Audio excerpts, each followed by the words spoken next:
Su pintura es alegre y vitalista, recoge la herencia de Matisse en el color fauve y cierto ingenuismo en los temas.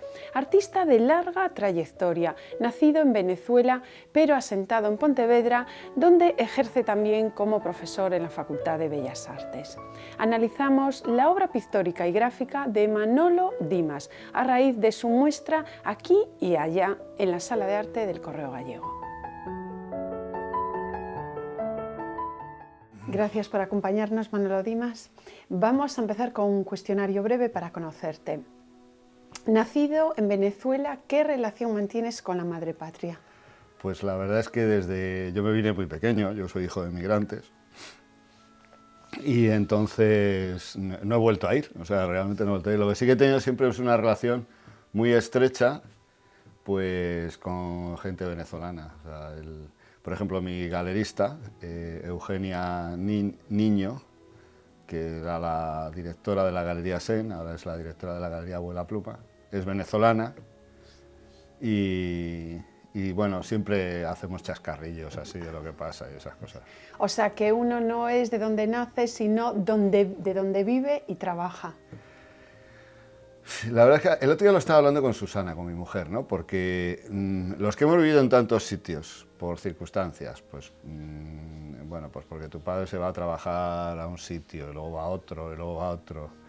Al final es que realmente casi no sabes ni de dónde eres, ¿no? O sea, tienes una idea aproximada, ¿no? O sea, yo siempre he vivido entre el Escorial y Madrid, y entonces es como mi lugar. Pero luego, claro, al final, yo ahora, por ejemplo, llevo aquí casi 20 años y entonces para mí este es mi sitio, ¿no? en estos momentos, ¿no? Yo creo que eso, bueno, había una frase muy bonita que era tu patria es tu infancia, que suele ser bastante, pero al final también luego, cuando pasa el tiempo, tu patria también son tus amigos, el paisaje que te gusta, las cosas que haces, etcétera, ¿no? Y hablando de infancia, ¿la infancia condiciona la vida? Me imagino que sí, claro, vamos, no, seguro, segurísimo. O sea, es decir, vamos a ver, estos que vienen por Melilla, saltando la valla, evidentemente la infancia la tienen muy... Y nosotros que pertenecemos al Club de los Ricos, o sea, es decir, este entorno nuestro, que es en el que estamos, donde hay salas de exposiciones y, yo qué sé, abundancia, pues por haber nacido aquí también nos condiciona la vida. Qué optimista eres, ¿cómo se te ve? Sí. ¿Tiene Manolo Dimas algún santo particular, tú que precisamente has pintado toda una capilla? Pues un santo particular no, la verdad es que allí estaba dedicado fundamentalmente a la Virgen de los Corderos y al Buen Pastor, porque precisamente está como una campiña gallega, una pastoral, entonces pues decidí llenarla de pastores y de ovejas. Sí, sí, sí. De animalillos en definitiva, que siempre claro, se te cuelan por sus lienzos. Sí. ¿Un libro o un escritor preferido?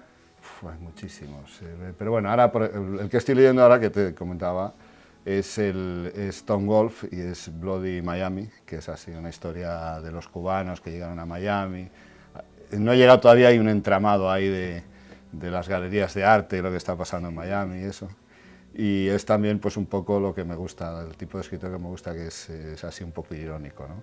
Me gustó mucho Houellebecq, que hace tiempo creo que eran Las partículas imposibles. Y bueno, pues clásicos, Valle Inclán, etcétera. ¿Se sufren muchos desengaños en la vida o más en esta profesión?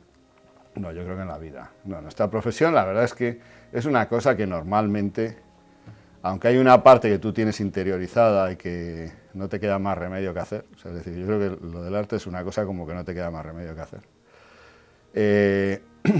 También la eliges, ¿no? O sea, es decir, y entonces los desengaños, pues bueno, también tú sabes lo que hay, o sea que... Sí. ¿Qué te condiciona más? ¿La crítica especializada, la opinión de un amigo o del público? Ninguna. O sea, todas me influyen, pero condicionarme no me condiciona ninguna. Sí. O sea, no voy a ser tan prepotente de decir que nada, ¿no? Eso es mentira. Pero vamos, tampoco pasa nada. Pues hablando de tu obra, vamos a adentrarnos en ella. De aquí y de allá son los dibujos y la pintura que presentas en el espacio de arte del Correo Gallego. De aquí y de allá, de tus muchos viajes. Bueno, no son tantos, pero son unos cuantos, es decir, por ejemplo, un viaje para mí puede ser ir a la Quintana, ¿eh? O sea, es decir... Y vaya viaje, ¿eh? Claro, vaya viaje. Bueno, de hecho la Quintana es uno de mis sitios preferidos del mundo. O sea, es decir, la plaza de la Quintana, yo la primera vez que la vi, me quedé sobrecogido, ¿no? Yo ya conté en la presentación que hicimos de la exposición que yo llegué a Galicia hace ya bastantes años y entonces me quedé a vivir en San Martín Pinario, en una casa llena de músicos y de luthiers, y pasé una semana alucinante, ¿no? O sea, Santiago era alucinante. Ahora sigue siéndolo, pero claro, para mí ya es más cotidiano, pero la primera vez que vienes a Santiago es alucinante. Sí. O sea, es como impresionante. Sí. Y impresionante son lo que se cuela y mágico, lo que se cuela en tus lienzos. Muchísimas escenas de circo y una relación hombre-animal que nos lleva al cuento, a la historia y a la fábula. Sí, bueno, nos lleva a eso, nos lleva también a los paraísos perdidos, nos lleva a la búsqueda de la felicidad, a la joie de vivre, ¿no? Sí. O sea, la joie de vivre, que es un tema muy matisiano, sí, digamos. Sí. Y apostando por la pintura agradable, ¿es más fácil vivir del arte? Pues la verdad es que yo no lo he conseguido, ¿eh? Es decir, que la pintura es complicada porque los cuadros pueden ser agradables, pero pueden no gustar, ¿eh? O sea, es decir, que a lo mejor tanto color, etcétera, etcétera, la gente también le echa un poco para atrás, ¿no? La verdad es que no tiene tampoco ninguna importancia, o sea, es decir, uno pinta y realmente cuando lo pasa bárbaro es cuando termina el cuadro y le gusta, ¿no? Y luego encima llega gente y se emociona y ya mucho más. Ya si encima lo vendes, eso ya es espectacular. Pero vamos, yo siempre tuve claro que eso estaba como en segundo término. O sea, es decir, me hubiera encantado vivir del arte y de hecho una época de mi vida viví solamente del arte. Pero realmente también está bien como tener algo aparte que te dé libertad para crear, ¿no? Y para no tener que estar precisamente lo que hablábamos antes, sí, pendiente de críticos, de galeristas, de una serie de gente que son muy importantes y que además hacen una labor bastante buena en el mundo del arte, pero que no es solamente eso, o sea, es decir, es algo que también hay que tenerlo claro, que se puede vivir perfectamente aparte de todo eso. Larga trayectoria. Bueno, Manolo Dimas ha empezado en los años 80 por los Madriles, pero con gente mítica. Sí, bueno, la época de los 80 es una época en Madrid estupenda, claro. O sea, yo creo que todos los artistas que hay ahora en Galicia funcionando estaban en ese momento allí. Bueno, también has compartido espacio, exposiciones con Patricia Gadea y Juan Ugalde. Bueno, sí, ellos eran... Bueno, y Patricia falleció desgraciadamente, que por cierto creo que se está preparando una exposición en el Reina Sofía, de ella sola. Merecida, sí. Merecidísima, porque era una artista buenísima, y Juan sigue siendo amigo, pero hubo una época en que casi éramos inseparables, ¿no? O sea, de hecho se fueron a vivir en el Escorial porque estaba yo. Bueno, hicimos muchas aventuras juntos, ¿no? Sí. Bueno, inseparables también se han convertido aquí firmas gallegas. Has compartido escenario en C5 con Nono Bandera, por ejemplo. Sí, sí, también es otro amigo de hace muchos años, sí. Nono Bandera lo conocí pintando un tren, un premio que me dieron, nos dieron a varios y tal, y entonces se llamaba Iberoamérica en tren. Entonces es un tren que estuvo en Galicia, lo pintábamos varios artistas y entonces viajaba por toda España, ¿no? Con la obra que habíamos hecho, hicimos en Madrid, al lado de la Quinta del Sordo, de Goya. de Goya.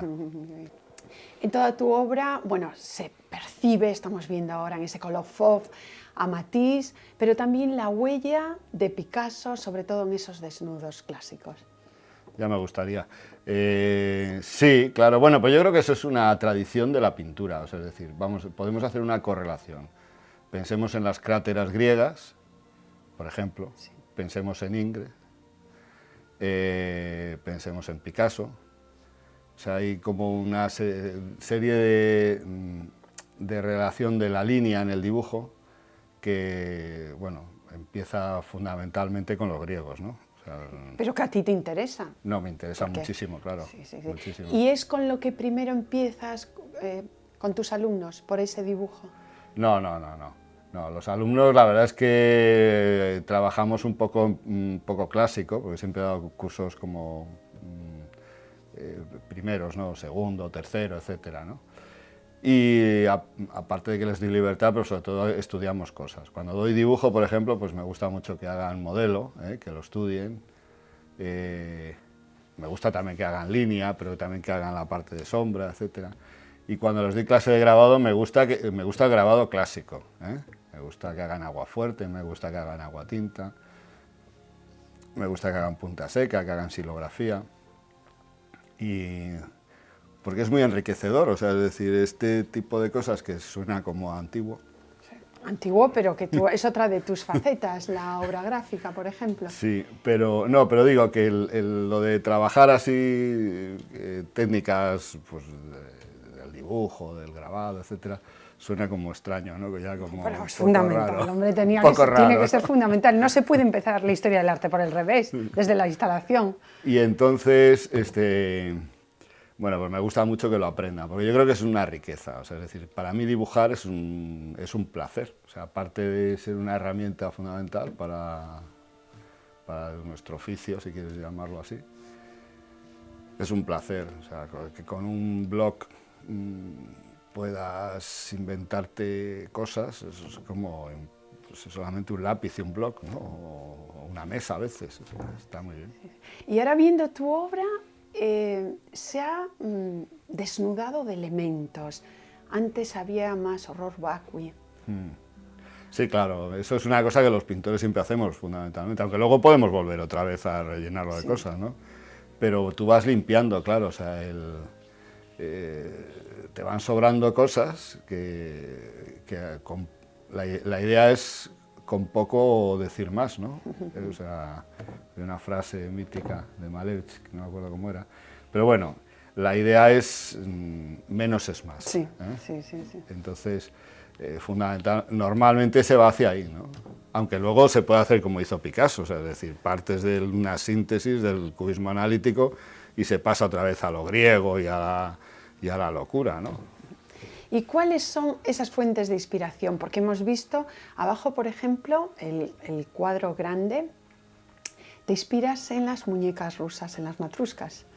Bueno, realmente, finalmente pongo el título, ¿no? A veces es así, a veces es al revés, ¿no? En este caso es así, o sea, de repente hice como unos dibujos de 3 figuras, de 3 cabezas, y entonces me recordaba a las matruscas rusas, ¿no? O sea, como al sacarlas los colores cambian, es lo mismo pero no es lo mismo, bueno, pues es un poco ese juego, en ese cuadro en concreto. Sí. Un crítico de arte de lo mejor que tenemos en Galicia te sigue particularmente y esto es lo que opina David Barros sobre tu trabajo. Bueno, realmente la historia de Manolo Dimas en el mundo del arte es un poco la historia de un superviviente de la pintura de los 80, un momento eufórico donde realmente había mucho por pintar y se pintaba mucho, pero que al mismo tiempo pues, una serie de artistas pues, acabaron renunciando un poco a las estrategias de la pintura para derivarse en otras disciplinas, en otros medios. No es el caso de Manolo Dimas, que permaneció completamente afín y decidido a un tipo de pintura pues, que podríamos definir como pop, y de hecho entró en grandes exposiciones del arte pop de los 80, que fue una tendencia pues muy importante también a principios de los 90, pero que también podríamos hoy entroncar un poco dentro de la era neobarroca, una pintura mucho más, con muchísimos referentes, una pintura donde se cruzan las formas, y digamos que se engaña en ese sentido, es un poco una pintura iconoclasta. Y es una pintura iconoclasta porque realmente, como decía Baudrillard, los iconoclastas no es que rompieran las imágenes porque no creyeran en ellas, muy al contrario, ¿no? Es decir, hoy una forma de iconoclasta es fabricar más imágenes, una tras otra, hasta el punto de no saber distinguir pues dónde está el sentido de una imagen. Pero precisamente los iconoclastas destruían las imágenes por otorgarle valor. Y en ese sentido, la pintura de Manolo Dimas es una pintura que mima la imagen, que trabaja la imagen, que trabaja determinadas obsesiones de referentes, como puede ser el desnudo, como pueden ser los animales, y en ese sentido también les da un valor estructural. Es una pintura iconográfica, una pintura que domina también pues un poco todo el legado y el legado de las fórmulas y de las formas que se dieron en la pintura, pero lo hace de una manera muy espontánea, ¿no? Digamos que su pintura ha permanecido ágil, ha permanecido con unos colores de matisianos, en ese sentido, muy herederos del matiz más mediterráneo, pero al mismo tiempo con la ironía duchampiana, de generar siempre guiños irónicos y guiños humorísticos dentro de la obra, que hace que su obra permanezca, como digo, pues muy espontánea, muy fresca y muy ágil, ¿no? En ese sentido, pues digamos que si su obra podemos definirla como un campo de batalla, digamos que ha salido victoriosa de esa lucha que se ha tenido por matar continuamente a la pintura, y que en casos como el de Manolo Dimas, pues digamos que se ha mantenido con la bandera hasta el final de la batalla. Muchísimas gracias a David, iconoclasta. Bueno, iconoclasta es el título de una exposición que hicimos en Eslovenia, en el castillo de Ljubljana, y un poco, como dice David, yo recojo imágenes de todas partes, ¿no? Desde, pues, por ejemplo, lo que luego hablaremos de la capilla. Los corderos que están en la capilla son unos corderillos que había en el prado de al lado de la capilla, por ejemplo, ¿no? Pero de repente puede ser una caja de cerillas que me ha interesado, o un cuadro de Poussin, yo qué sé, sí, cualquier cosa, ¿no? Y luego con eso, pues, lo metes en la batidora y lo echas al cuadro y se hace el cóctel. Se hace el cóctel. Sí. Pues vamos a esa capilla de Folonia, que está en la parroquia de Nebra, entre Portodosín y Portodosón. ¿Cómo surge un encargo? Y vaya lujo poder tener, digamos, casi es tu capilla. Bueno, esto fue un lío. O sea, Javier Espósito, que es un gran amante del arte, me lo propuso hace mucho tiempo y estuvimos ahí dándole vueltas, y entonces, bueno, finalmente me decidí a hacerlo. Él en principio pensaba que hiciera el techo nada más, ¿no? Pero claro, yo dije, no, o sea, yo si lo hago... Se convirtió en la Capilla Sistina. Lo voy a hacer entero, o sea, es decir... Y entonces, pues evidentemente, estuve un año trabajando allí. Era una gozada, porque, pues eso, ponía música de Vivaldi, música de la Capella Compostelana. ¿Y tuviste en cuenta la capilla de Matisse? Fui a verla, la de Vans, sí. Fui a verla, no demasiado, porque la capilla de Matisse, que me parece bonita, pero no es de lo que más me gusta de Matisse. O sea, me parece un poco hierática, ¿no? No, realmente me fijé más en cosas de Chagall, por ejemplo, el techo de la Ópera de París, qué sé yo, y en los clásicos. Bueno, te contaba antes que yo he vivido mucho tiempo en el Escorial, o entre el Escorial y Madrid, pero siempre pasando por el Escorial, ¿no? Y eso sí realmente me ha influido a mí en mi obra, ¿no? Porque los frescos de Lucas Jordán, yo era donde jugaba, o sea, es decir, cuando hacía mal tiempo, los niños íbamos a jugar a las escaleras con un fresco de Lucas Jordán. Antes estaba todo abierto, ¿no? Y bueno, había más gente, ¿no? Los hermanos Tibaldi, bueno, unos pintores fabulosos. Y luego en los nuevos museos, que por cierto se lo descubrí a Juan y a Patricia, les descubrí Patinir, que no lo conocían, hay unos cuadros fantásticos, ¿no? Y entonces, pues todo ese lío, que ya me he perdido, no sé por dónde.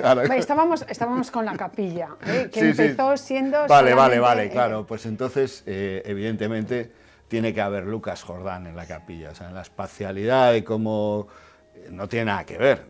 Primero ya me gustaría a mí dibujar como Lucas Jordán. Sí, pero si no, yo también la concepción y tal. Pero en la espacialidad que Lucas Jordán genera, y luego, como bien dices, muchas veces utilizo el hombre y el animal, ¿no? Por ejemplo, pues si tú te fijas en los frescos de Lucas Jordán, están los reyes de repente con un avestruz, hay un camello que pasa por los cielos. O sea, y tú tienes foquitas, abajo en la exposición, pues el hombre con un cocodrilo, incluso sí. con peces.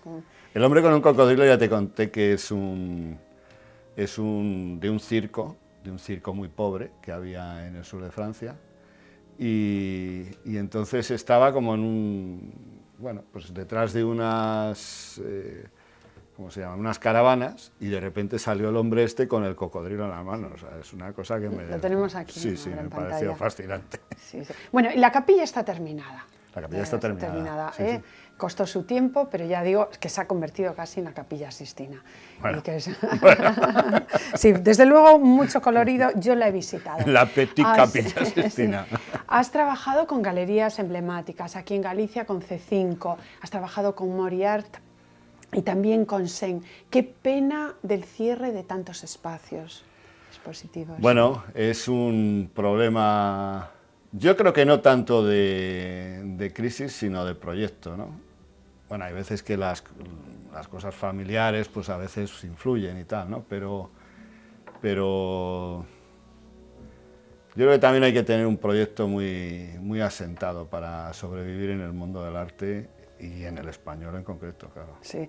¿La obra de arte es más meditación, reflexión o es milagro? Es milagro, seguro, sí, seguro.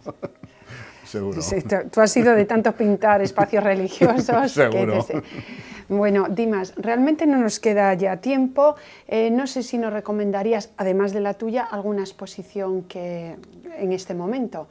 Lo que está claro es que no hay que perderse la de la Ciudad de la Cultura, no sé si la has visitado. No he ido todavía porque ha sido, bueno, en este tiempo he tenido varios líos impresionantes, cambio de estudio, un traslado, bueno, de otro estudio que tenía en Castilla-La Mancha, como muchas cosas, ¿no? Y no he ido todavía. En Madrid conseguí ver, lo que no sé si seguirá, la pintura de los 80 con Manolo Quejido, con Navarro Valdever, se me olvida alguno seguro, bueno, Ferran García Sevilla, Alfonso Albacete, Miguel Ángel Campano, alguno quedará entre medias. Y era una exposición fantástica. O sea, como decía David, la pintura cuando se hace de una manera con intensidad y con ganas, perdura. Y es una de las exposiciones, no sé si seguirá, a lo mejor ya la han cerrado, la vi hace poco. Sí. Bueno, es que además con alguno has participado en algún proyecto, entonces claro, hay mucho valor. Y son esos inicios y ese lujo de haber podido estar ahí justo en la movida. Bueno, sí, la movida, lo que pasa es que la movida a mí me gusta dejar claro que la movida no es la movida de siempre, o sea, tanto en esa época en España se estaba haciendo cosas, y entonces eso de repente reventó, luego se llamó la movida, ¿no? Pero había mucha gente trabajando durante muchos años ahí para que eso estallara, ¿no? Sí. Tú que sigas trabajando porque nos encanta tu espíritu, tu optimismo y esa alegría que expandéis y que se puede ver aquí en Espacio de Arte. Claro, y espero que vengáis a verlo. Sí. Hasta siempre, Manolo. Alguien dijo que los artistas presentan su obra como una demanda de amor para que los quieran. Realmente la pintura de Manolo Dimas se hace querer. Es un mundo de alegría, de explosión, por ese colorido fauve, hiriente, de mucha vitalidad y también de mucha magia. No se pierdan esta cita. Espacio de Arte del Correo Gallego. Como siempre seguimos hablando de arte, ya saben, la próxima semana.